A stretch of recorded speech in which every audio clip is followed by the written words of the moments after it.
Hey guys, welcome to the Glory Boys podcast. My name is Austin. And I'm Darren. And we are your hosts. We own a filmmaking company based out of Omaha, Nebraska named Glory Visuals, which is where the name came from. If you haven't been listening with us, and if you haven't, welcome to the podcast. Yeah. We're so glad that you're here, wherever you're listening or if you're watching this. And if you are watching this on YouTube, you can notice that we now finally have our neon sign. Finally. Which looks awesome, hopefully. I think it looks great. Yeah. And today, Darren, what are we talking about? Today, we are talking about how we survived our first year in business. Ooh, that's a juicy topic. Yeah. It's juicy. Let's roll that intro.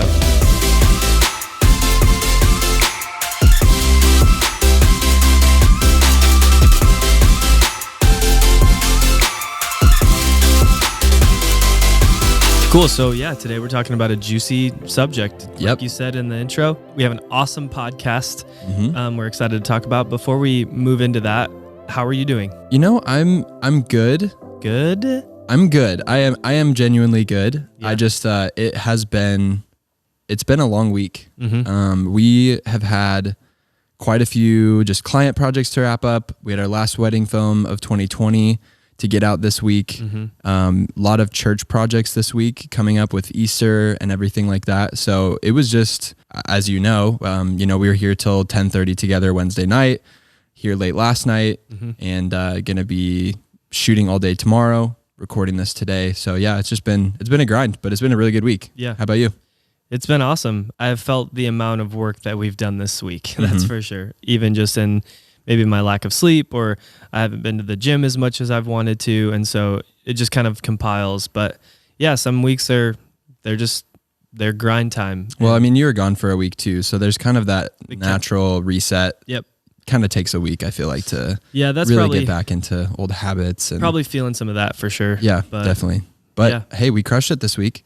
We got out 4 client projects yesterday, just yesterday, which was awesome. Yeah. Delivered our last wedding film. Couple freaked out. It was awesome. Yeah. They loved it. That felt really good to kind of wipe the slate of 2020 weddings. Yeah. And our first one's coming up here in a few weeks. So excited to get the 2021 season started. Yeah. It's going to be a lot of fun. We're excited. And it's like 60 degrees outside. Oh my gosh. So that is the best. Hopefully by the time you're listening to this, it's not back down to it's 10 degrees. I hope it never goes back. In Jesus' name, it's going to be nice for the rest of the year. We have something a little bit different here today, don't we? What's that? So I was at QT this morning, the best gas station in the world. Side note, I did go into that Mega Saver, by the way. By my house. So short story, if you didn't listen to the previous episode, you should go listen to it. But this QT by my house, which QT's best gas station, Mega Saver, worst gas station. Long story, it changed from a QT to a Mega Saver. So I tried it. They actually have a pretty good, decent drink selection. Yeah. But QT's still better. Anyways, QT today, went in there. They have this new energy drink called Ghost that I feel like I've heard about or of before, but I'd never seen it or tried it. Yeah. I've seen it as a pre-workout in some social media ads, I think, but that was it. And then I just saw at Hy-Vee that they had a bunch of pallets of this, but it wasn't in the actual, you couldn't buy it yet. Gotcha. A week or two ago. And then, you bought it at QT today. And it's actually pretty solid. I bought one of each flavor, of course, because we need to review it. Right. Test each flavor. There's 2 Sour Patch Kids flavors. And there's 1 Warheads flavor. So those, I'm not a big sour drink guy. Me so either. we'll see how those are. If they're not too sour, I might like them. Yep. But I got the citrus, and I must say, this is one of the best tasting energy drinks I've had in a while because it's a good Mountain Dewy citrus flavor. It tastes like Mountain Dew. It sounds like Mountain Dew too. Listen. Yeah, see, I told you. And then I'm drinking this one called Tropical Mango, which actually is really, really good. It has 200 milligrams of caffeine. It says it's all natural, which is great. No dyes or artificial colors or anything. It doesn't look much different than a lot of the newer energy drinks that's coming out. But yeah, I mean, it looks good. It's got coffee fruit extract, which is cool. Yeah. In addition to the caffeine. And it's vegan friendly, gluten free, soy free, sugar free. Wow. I mean, that means it's healthy. Yes. So I thought we would drink all 5 of them during our podcast today, just so we can try them all out, So By the fifth one, we're like, so guys, we're really excited about today's podcast. No, we shouldn't do that. No, so anyways, new energy drinks. We'll keep you posted. So far, I like the citrus one a lot. Yeah. So they're good. Anyways. Probably won't steal my heart from C4, but we'll see. Probably not. So, done anything fun lately? Wait, there's some hot topic. Let's just okay. So, there's all these things that are blowing up like cryptocurrency and trading and all of this crazy stuff that Gary Vee talks about. And, the whole world, like Logan Paul is like buying Pokemon cards for hundreds of thousands of dollars. With all of that happening in our world, there's a level of nostalgia, and I love thrifting and finding, diamonds in the rough at garage sales. And I love old nostalgic video games and Pokemon cards. And I was like totally in love with that. And so just last night I was just browsing, and looking up some stuff that Logan Paul had bought. And, I had listened to a podcast with Gary Vee talking about some stuff with the trading cards market, like just going crazy. It's like the stock market. He's been on market. about that. Yeah. It's like literally the stock market. And I remembered vividly a binder of first edition Pokemon cards when I was like in 5th grade. I mean, I bought every pack ever, like with every lawn I mowed, I saved the money and I bought Pokemon cards.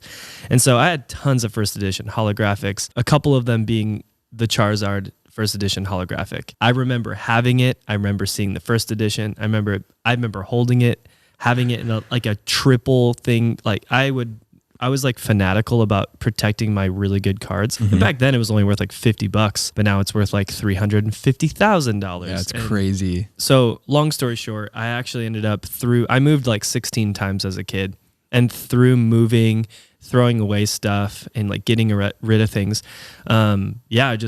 I don't know how I lost my binder of cards, but I just did. I just remember feeling last night, I just started thinking about all of this stuff, and I started feeling sick to my stomach because I knew that like what was in that binder as a kid could have bought homes and cars for my family. Jeez. And it's like, because I had tons of holographics. Like I was obsessed. I was a hustler. I traded everything and anything to get the best of the best cards, and all of that. And so I had just pages of holos. And I mean, I was OG. I was buying them when I was in 3rd, 4th, 5th grade when it was all like huge.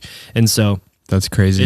It's really bizarre. So anyway, I remember about 5 years ago, I was in a thrift store and I found there was a Charizard binder just like filled with random, cards in it, and it was $5, and it had like hundreds of cards in it. So I'm like, I'm just gonna buy this for $5, kind of recoup my loss and like relive some of my childhood memories. And I just put it in a bin, and I just saved it with some of my other collectibles. And last night I was reminded of it. I'm like, oh, I do have some. I know they're not first edition because they're a lot older or a lot newer cards, but I still wasn't sure what was in it. And so I went downstairs. It was like almost midnight. I'm like thinking about this. I'm like, this is stupid. But I grabbed the cards. I go upstairs. I'm in bed with my wife, and I'm like sifting through cards, looking up value. And she's like, what are you doing? I'm like, babe, there could be a car in here, like getting all excited. And I guess long story short, I did find a page of first edition, none of them holos, but a ton of them were just like, I think they call them just like base 2 or 2nd edition or whatever you want to call it. But this little Pokeball on the right-hand side with the number 2 means that there is the second run of the first edition, which are way less valuable, but I had a ton of them. And some holos, but they're just like worth hundreds of dollars, not worth hundreds of thousands of dollars. Right. So, long story short, I did find a couple cards that were worth like $300 to $500, depending on resale and all of that. I don't know how you go about trading and selling and all of that, but I think collectively I came up with like about like $2,000 worth of cards. It's a pretty good find for $5. So yeah, so for $5, and it was 5 years ago. So it's not hundreds of thousands, or if not millions, like it could have been as a child. But I think about it all the time, bro. I wonder if the things that came out with now will be worth that. Like, I'm sure. I mean, I'm sure some of the stuff coming out now. Not to mention, but I also liked sports cards growing up too.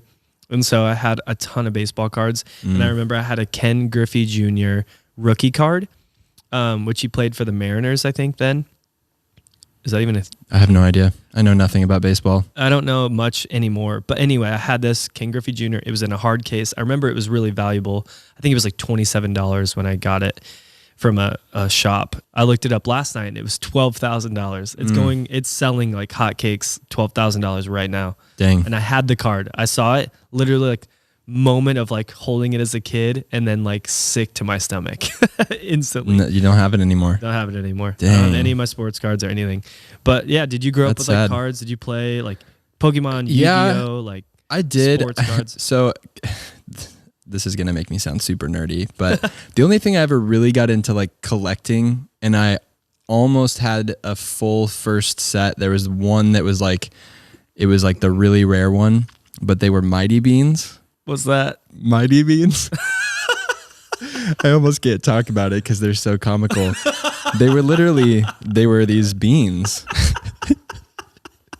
And they had different characters on them, you know. They did a Marvel run, so they had one with Spider-Man on it and Batman and all this stuff. But they were literally just like these little. They looked like big pills, and then they had a little metal ball in them. I do. So you could flip them, like they would do Did tricks they and stuff fight? like that. Maybe. You battle them? I don't think so. Oh, just kidding. But then they had like this. Mighty They had this plastic collectible case. You could collect the whole first run. So I remember me and my dad would go to Walmart. There was a way that you could tell which bean you were gonna get out of each pack. So there was like one guaranteed bean in each different labeled pack.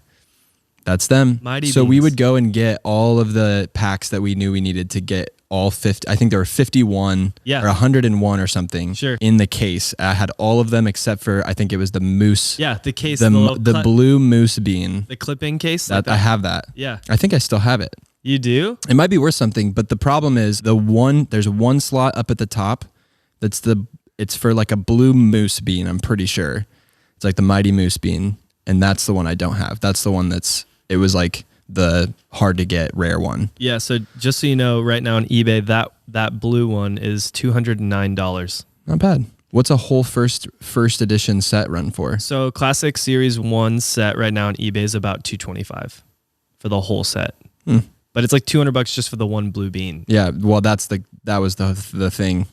Yeah. All the that's other ones were really crazy. Easy to get. It was that one. I think I was just crossing over to being too like old or something. I don't know if It came out, you probably would have been in high school when it came out. I was playing with like Or not in tech high school, but you were like I'm not that old. getting close to middle school probably by that point. I was playing with tech decks probably. Probably. Yeah, I you played with cooler toys than me. That I just had Mighty Beans. Yeah. That's awesome. Dude, Man, good old Mighty Beans and Pokemon cards. I did have Pokemon cards. Yeah. I had like a giant bag, but they all were just trash. Never had any good hollows. do you still ever. have them? Yeah, Yeah? I think so. Where are they? I don't know. I'll have to ask my mom. Cool. Maybe on a YouTube. Yeah, they're all just episode. regular, but they are probably all first series. Oh, Or really? Maybe. I'm not sure. We'll have to check it out. But anyways, No, go get them right now. good. I love that. There's so much nostalgia stuff coming back. Like I know. I don't know that we'll never not play to nostalgia because it's such a powerful emotion. Oh, for sure. I'll get like nostalgic flashbacks either to childhood or like just last year when it was nice outside. Yep. Every time the snow melts the first time and you start to like, Yep. you smell the earth. Mm-hmm. So yeah, it's kind of crazy. It's what, super crazy. Like nostalgia will do. But Smells, sounds, yeah. like it's nuts. Seasons, it's cool. Like, So anyways, let's dive in to let's the do it. story. how we survived our first year in business. Yeah. I think a lot of business leaders and entrepreneurs and people that go on business ventures, like, you know, you really got to give it 3 to 5 years to see if this thing's going to work out. As far as growth and marketing and acquiring clients and all of that. I mean, it's a lot, Yeah. you know, building a brand and making sure that your overhead isn't too much and making sure you're making the right moves and buying the right gear and things to grow your company, but not, you know, go under or go in a ton of debt. Thank God. And it's such a honor and a blessing to say that we are a debt-free company. And so that's really cool. We're able to acquire the assets we have and pay cash for them. And that's kind of the goal forever. It wasn't always that easy. It didn't always sound that glamorous. Yeah. So do you want to kind of dive into our kind of beginning stages of where it really started to feel rough, and really hard, and we really felt the grit of grinding this this company to where it is today. For sure. Yeah. And you say 3 to 5 years, and I feel like that's so true with us. I mean, we're kind of wrapping up our 3rd year as a company. And I feel like the first year, you know, we're just doing anything and everything we can. We really got kind of our brand image established in our first year. It really got some of the things set up we needed to successfully launch. Year 2, I felt like was learning from a lot of mistakes and really cleaning up the administration side of our business. Yep. And now year 3, I feel like is really where we can focus on expansion because we have built that foundation. So I think that's almost why now looking back, I always heard that and I'm like, why is it that people say 3 to 5 years? And it makes sense now looking back that it just takes time to build that strong foundation. And it's usually before you build the foundation that things will fall apart if they're going to. So year 1, you know, we went full time with, I think it was like 10 grand in the bank at the time. We had bought the gear that we needed to do a good job. We had both gotten kind of laid off / fired shortly prior to this. And so we had a little bit of a savings. We had, you know, a few weddings booked. If I remember correctly, we're heading into our first real wedding season. But otherwise there wasn't a huge security blanket or anything like that. So I remember that we didn't focus on putting away funds the way that we should have right out of the gate when we started the company. It's really important that when you start your company that you have money coming in, and cash flow, and jobs coming up, not just sitting around hoping that jobs are coming your way. You're really actively pursuing them. So obviously we started with wedding films. Wedding films happened to be our bread and butter, and that's just kind of where we lived initially. And so how did we acquire our first wedding? How did we get some more after that? How did we start really booking full seasons? So our first wedding ever was a friend of mine, a friend of my wife's that, you know, we went to them. We're like, hey, we just started a company. Do you have a filmmaker? No. Okay, cool. You don't have to pay us. We want to do a film because we need a film to show. Literally, that's the only reason. I mean, not the only reason, but that was why we did that for free was we don't have a film to show, so we can't charge people for a wedding. So get a film to show. We shot that for free. They ended up paying us like $1,000 anyways. And then we had something to show. And from that, I mean, we milked that thing. Like we made a web reel out of it. It was the only thing we had to show. So that was our web reel. That was going to every client. That was, you know, top of our website. So that was our portfolio for weddings, but we only needed the one. We didn't have to go do 10 weddings in 10 different locations to show we could do a wedding film. We needed one good wedding film. Initially. So we got that and we used it. We started sending it out. We actually did multiple bridal fairs early on. How successful was that? They weren't. I think it maybe helped with our awareness. Sure. Because a lot of people found out about us. I'm sure somebody from one of those bridal fairs referred us to somebody who's actually booked us, but we booked 0 weddings from 3 bridal fairs. It was like $3 grand of an investment. But I mean, you have to figure out what investments you have to make, what risks you have to take early on. And so we hustled that. We hustled a lot of networking, and we were meeting with every single bride in person, just trying to go over the top, book more, book as many as we could. And then from there, really start to outline a plan for kind of raising our prices over time. So I think our first wedding season, we had maybe 6 or 7. I think it wasn't a ton, but you know, it was a good chunk of money. In the meantime, what was our pricing then? I think we started at $2,500, but we quickly moved it up to $3,250 after. So we started in April, I believe April 2017, 2018, April 2018. Then January 1st, 2019, we raised it to $3,250. That's right. And we've kind of done, you know, every quarter or twice a year, we'll raise our prices. At least every year for sure. So, but that first year, we shot 6-7 weddings. In the meantime, I remember we were just hustling, networking, shooting, walking into random businesses saying, yo, can we shoot a video for you guys? Like it looks cool in here. Can we make a dope little promo for you for free? Yeah, I think that's a really big part of when you're trying to, I mean, this is a pretty saturated world. Everyone owns a camera. Everybody is a quote unquote content creator or a videographer or a filmmaker. And so to really set yourself apart, I mean, we've just always wanted to serve people, and that's why we do what we do. And a part of that in the beginning, we were like, okay, we go to these places all the time. We love this person that owns this coffee shop. We should just go ask and say, hey, could we just shoot a little promo for you guys for your marketing for Facebook or Instagram, or put it on your website, or get a web reel out of it. We just want to add value to you. Not only that, but it gives us more for our portfolio so that we can showcase our work. And really in that, you have a ton of creative freedom because you're doing it for free or for little to nothing, which isn't always the case. You got to know your worth and know the position you're in and what scenario. But for us, we were in a position where we said, okay, we're okay to do a couple free projects to build up our portfolio. And that was a huge blessing in a season of learning and growth and figuring out how to do things. And I think it really paid off. I think really like serving people, going in, spending a little bit of time. I remember the first commercial project we ever edited together.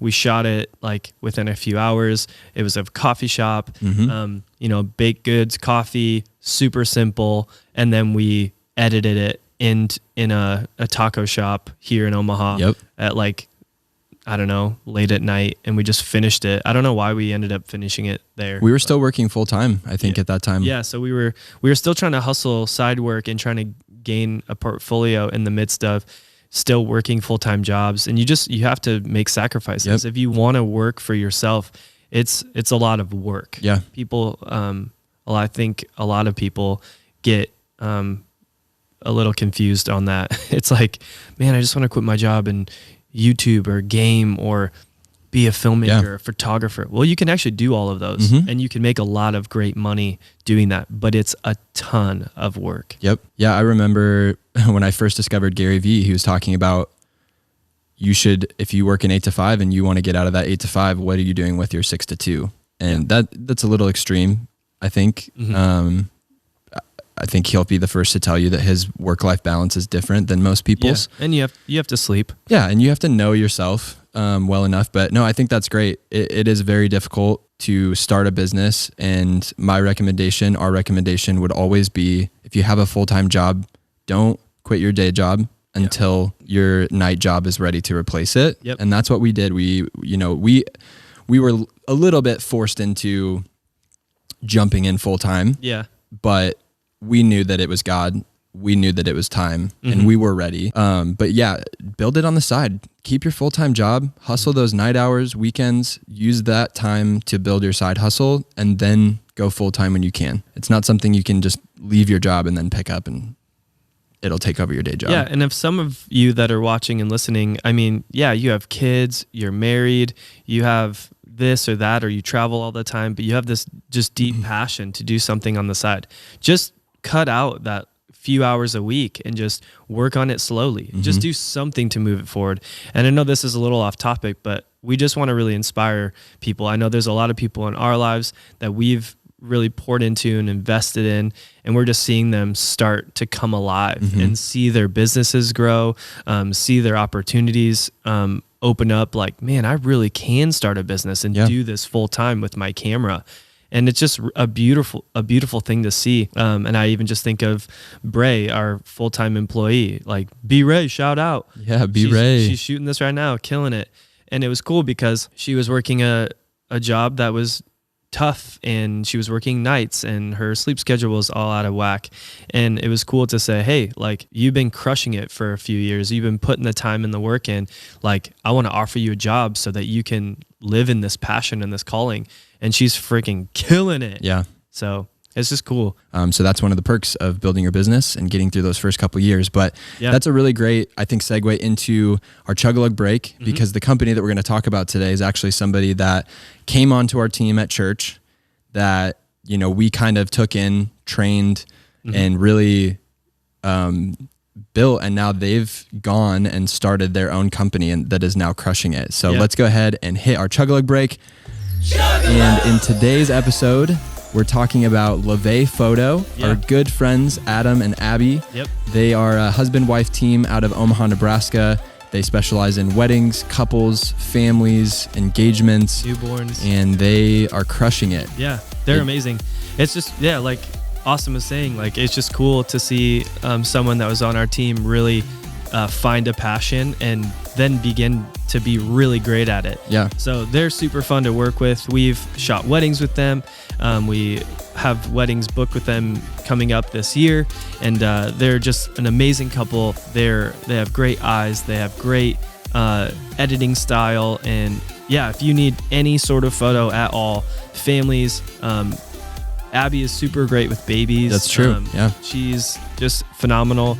Adam is just a powerhouse leader and just crushes through wedding days, and it's just cool. They're the perfect team. They're perfect for each other, and that's why God brought them together, because they're married and they rock as a team. That's right. And if you want to check out their website, that is levayphoto.com. Levayphoto.com. Make sure you check them out for any of your photo needs. They are great. Let's do this. And let's chug some water. How about let's do it?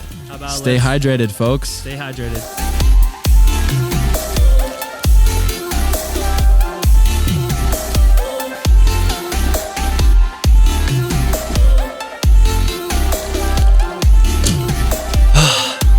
I did it. I think that was the fastest I've ever done it. I think I'm getting better at this. Yeah. Yeah, you beat me by a mile. I think I'm getting worse. I just breathed it in. You just go, and then it comes in. Yeah, I do that, and I die. So we hit a rough spot, kind of jumping back into the episode and the topic that we're talking about, getting through our first year. We had a good start. We were able to work, to grind, to get the equipment kit built up that we needed without going into any debt off the bat. Yep. Huge blessing. Yeah. We were going strong. We lined up a couple of retainers that year. Yep. At the time, they were our biggest clients. Yeah. I remember we set up a $3,000 a month retainer. Yeah. And that to me was like, we made it. That was insane. Like, this is a huge deal. Yeah. So I remember that was like amazing. So we had some of these things happening, and it was really cool because we're, just started our business. We're excited. We're grinding. We're passionate. We're meeting with people all the time. These opportunities are coming up left and right, and they did come. And it came from us networking. We did multiple free videos like we talked about before that led to some of these bigger retainers. We're doing pretty good. And we made one mistake, I think, our first year. Wait, before you go into the mistake. Okay. How we acquired that $3,000 a month like commercial retainer was we literally saw an ad on Facebook. And what did you say on the comment? Well, it was not great. We'll just say that. And you see that all the time with smaller businesses. They'll do it in-house. So whatever. So I saw this ad. I'm like, man, that kind of sucks. Message them on Facebook, just the business account. And I said, hey, I saw your video, and no offense, I'm not trying to be cocky or anything, but I'm pretty confident that we can do a better one for you. Are you open, if we were to give you a video for free, are you open to us coming in, shooting a free video for you? You can see if you like it, and then we can see if we can work together from there. Yeah. And the owner of the business responded and basically was like, yeah, hey, that sounds great. If you can come in and on this day at this time, I'd love to meet you guys and see what you can put together. Yeah. So what happened next? Yeah, it was cool. So we literally went in there about like 2 p.m. on a random Thursday or something. And we had an edit back to him by 6 p.m. or 6:30 p.m. that night. I remember he literally was like on his way to go do something else. Busy guy, very high energy, like really awesome dude, but kind of all over the place. So we literally had like 30 seconds. He's like, I got to get out of here in like 30 seconds. So whatever you got to do with me, let's do it now. So we put a live on him, had him walk outside. He literally like walked in the building, said a few lines, and then gave us the law back, and we left. And so I think we were in there total for like 20 to 30 minutes, maybe. Yeah. And yeah, like you said, we had to edit back to him that afternoon. Yeah, and he was like, man, how did you do this so fast? Like, how did you get it back so quick? We do take pride in the ability for us to edit fairly quickly, depending on the project. But, if it's a quick little marketing piece and we just get a couple great shots and some good audio, find a cool song, slap it on there, and yeah, we have a video. And so he was pretty impressed with the turnaround, with the quality of shots. He was like, you were in here for 20 minutes. How did you get all that stuff? It's just having a plan, having an idea before you step in. But because of that, he signed on to like a 6-month deal with us, and we were like, man, we're on top of the world. Yeah. But that's a scary place to be, because we got into a complacent, comfortable mindset, and we really screwed ourselves. And you can go into that part. I'm sure more people than us make this mistake. I'm sure we're not the only ones that have made this mistake, but we were a little bit lax with just the legal part of business ownership, partially because neither of us went to business school. We're not entrepreneurship majors. We don't know business law, none of that stuff. So it was a little foreign, a little confusing to both of us. We really didn't take it very seriously as far as taxes, putting taxes aside. I looked at the bank account and I'm like, oh, we're good. Like, we got money, we're doing okay. We have some savings. We're making as much as we're spending in our retainers. So we have, a safety net there. And yeah, that did cause us to slip into, I think, a little bit of complacency with going out and getting more. We got enough to pay the bills, and then we kind of stopped. Stopped networking, stopped doing the things we did to get those jobs. Yeah, there was a time in January. So we started April of 2018, January of 2019. So this would have been just after, it would have been about 8 months into our business, our first tax season.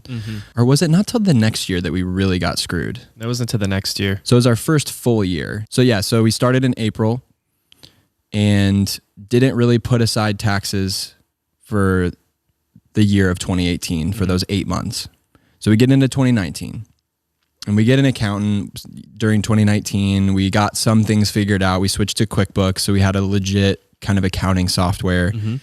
And so we were doing these things, but still not really putting away 25 to 30% of our income, because it's hard. It's really hard, especially starting out when you're grinding, you're trying to pay bills, you're trying to just get by. Watching that amount of your income go away is really, really hard. There was a few months where we would have to clean our account out just to make sure that we could pay our mortgages, you know, and that's scary because our wives are depending on, us to provide, and it's, our call and our duty, and that's what we're going to do. But yeah, there was some months like, dude, it was rough. Yeah. So fast forward to the end of our first full year in business. So we had a partial year, didn't really pay attention to our taxes.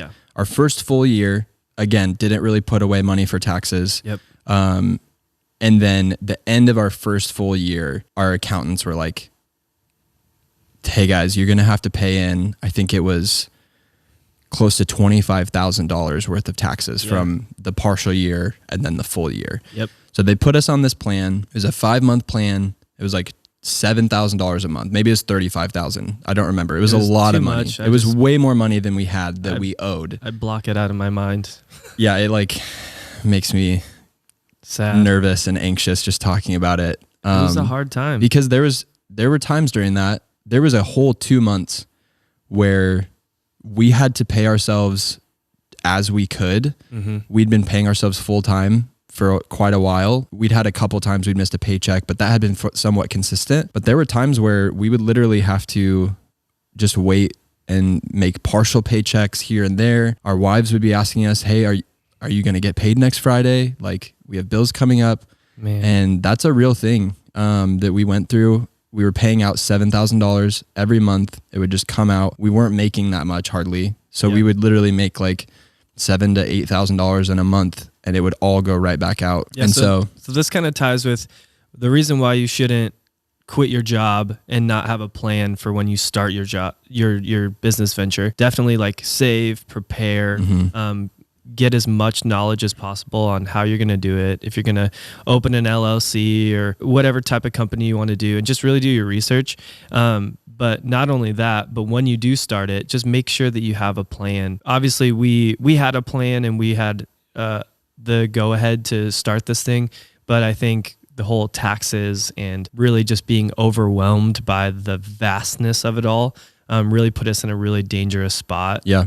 And we just because you don't have to deal with it now, but you have to deal with it sometime. Yeah. There's two things in this life you will never avoid, and that's death and taxes, right? That's true. You're not wrong. Two things that are guaranteed. I think I've heard that before. Nice. Yeah, so we don't do that. That was a 5-month process. And during that time, so that was, I think, November through about March was kind of the 5-month plan. Yep. $7,000 a month for those 5 months, and we'd be caught up. Mm-hmm. And we changed to an S Corp at that time, which really helped because now that all gets paid out every month. Mm-hmm. Our accountant takes care of it. It's the same amount pretty much every month, and then it just changes by the year. So that's been really awesome. So great. But from that 5 months, we also lost not one, but both of those retainers that we had at the time that were both about $3,000 a month. So that's $6,000 a month. Like, if you guys just think about that, like that's our salaries, and like that's just really, really tough. It felt like everything was just ripped out. And we're like, what do we do? Can't win. Like, what are we supposed to do? Mm-hmm. Like, it was almost like, should we quit? Should we get another job? Yep. I remember we even applied for a couple other jobs, like side jobs. Because we were putting our wives through this, and we were just like, man, is this what we're supposed to do? Like, why are these clients dropping? Because we were super loyal and super excited to work with these guys, but it didn't work out. What do you think the key was to really getting through that season? Oh man. Other than, faith, prayer. I mean, I just know like we're called to this thing. Mm-hmm. So there's obviously like the faith piece and the faith factor, and having the like, man, I know I'm built for this. Like I feel it with everything in me. When we started this company, the first video we ever edited together, I knew like this was a thing. And so I have that, and I was held on to that, and our wives had that and held on to it, but that only gets you so far. And so I think a huge part of getting through it was the people we surrounded ourselves with. So we have amazing people in our circle, some that own businesses, some that just started businesses, great pastors and mentors in our lives that really encouraged us, like, hey, I see this in you. And they really called it out in us, and believed that we're going to get through this season, mm-hmm. and helped us come with solutions and saw things from the outside perspective, which I think would be a huge thing because of our amazing circle of people. They are seeing us in a unique outside perspective that we can't see. And sometimes we're so caught up in the taxes and mm-hmm. the paperwork and the admin and the client acquisition and the editing and all of that we miss out on seeing some other opportunities. Yep. And so just surround yourself with really great people, people that believe in your company, believe in you as a person, believe in your ability to win, because that was really, really needed in some of those like darker seasons. And opportunities came. And at the end of the day, like you said, we know that we're called to this. And so God has always provided and protected and made sure. Like there were several times I remember during that period where something would come in, a little paycheck here or there, mm-hmm. just in time to be just enough for the bills that we had for the next week. Yeah. Even just thinking about it now, I haven't really thought about it mm-hmm. in depth since we went through it. And to be honest, I'd kind of put it out of my mind because it was a really hard season. Mm-hmm. That, there's always the question of, is this what I should be doing when you're faced with that level of you can't win. There's at every turn, it feels like you're taking one step forward, 2 steps back. Yep. And so I just thinking back, like I can see all the little ways that we were just provided for during that time. Yeah, 100%. And I think too, just all in all, like that first partial year into our first full year, it was really, really tough, really, really hard, but we made it through. Mm-hmm. We literally put in the work. We put out the videos. How many videos do you think we exported in that year? Oh my gosh. Year and a half. Hundreds. Yeah. Hundreds of videos. 500 at least. Yeah. So like we weren't just sitting back. We weren't just We're still serving at church. Yeah. Serving at church, pouring our lives into our, everything that we were doing, and I think God really honors that. And every year since then, we've grown exponentially. Yeah. And we learned a lot from that year. Yeah. And fixed a lot of things moving forward. We got smarter. That ultimately were just what was best for our business. So I guess the moral of the story is those things that you want to ignore mm-hmm. or want to procrastinate on, want to put off, don't want to worry about, you're only hurting yourself not worrying about them now, and your company will only be better off. Getting an accountant has been one of the best things that we've ever done. Oh yeah. Just somebody to help us get this stuff, because it is complicated. Unless you are an accountant, it's challenging to understand. I don't really get it still, so having an accountant's great. I have a hard time still understanding it. Yeah. God, that's why God gave me. I'm not that much better, but I can do some things. But guys, if this is like raising up any questions or anything, please feel free to comment. Yeah. If you're watching this on YouTube, comment below. Any questions you have, we'll answer to the best of our abilities, even in future episodes or just on the comment. If you're listening to the podcast, like reach out, DM us, hit us up on Instagram. At Glory Facebook. Visuals on Instagram. At Glory Visuals on all platforms. Hit us up. We want to help. We want to help you get through. Maybe you're just about ready to start this business venture, or you're stepping out in faith and you're like, hey, it's ready. I'm ready to do this. But let's make sure you get that paperwork done. Make sure you get that LLC. Pay that $60 to make sure that you're a real business. Make sure that you're putting away that 20% of everything that you're making, just in case for taxes. There's a lot of things that are simple, but if they're overlooked, your life could get really messy down the road, especially if you want to make money. If you want to make money, more problems are going to come your way, but be equipped to handle those problems when they come. Yep. And remember, always serve people. I think that's a big key here. If you are in business to serve people, I believe you will succeed. Yeah. Granted, you have a product people want, but if you're doing video, if you're good and you serve people, then you'll be just fine. So even if you're in that season where you have started a business and you're kind of in that like rocky place, let us know how we can encourage you through it. Well, that's really all we have for you today for this episode, the Glory Boys podcast. We're so pumped that you listened. We've actually been so blessed by all of the ratings that we've gotten and all the support and love, and you guys, it's all because of you. So I hope this added some value to you. We love doing this and chatting with you guys. And so if you would be ever so kind to, on YouTube, like, subscribe, hit the bell for notifications so you're notified every time we drop a new video. We have Content Fridays and we have a new podcast every single Wednesday, so you don't want to miss it. And if you're on Apple Podcasts, please continue to add those 5-star ratings if you like the podcast.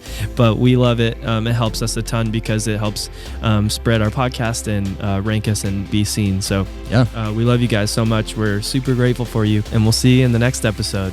Peace. See ya.